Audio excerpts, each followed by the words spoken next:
Cancer ये एमती एक शब्द जहाँ कान भी पड़ो सी भयभीत हो पड़ा स्वाभाविक।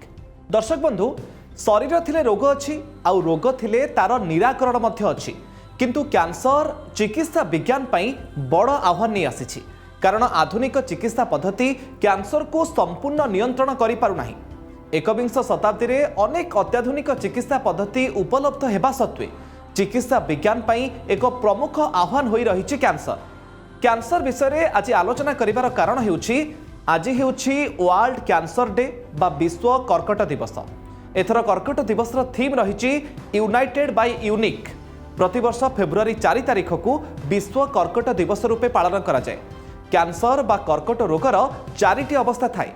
वरिष्ठ चिकित्सक माने मत दियंती जे प्रथम स्टेज रे कर्कट रोग चिन्हट हेले यह चिकित्सा करा जाई रोगीटीए संपूर्ण सुस्थ होई पारिबो।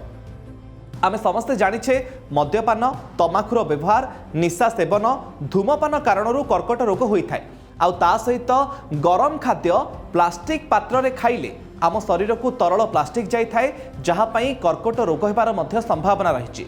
कैंसर डे पालन करिबार उद्देश्य हेउछि लोकंकु ए रोगर भयावहता दिगरे सचेतन करिबा।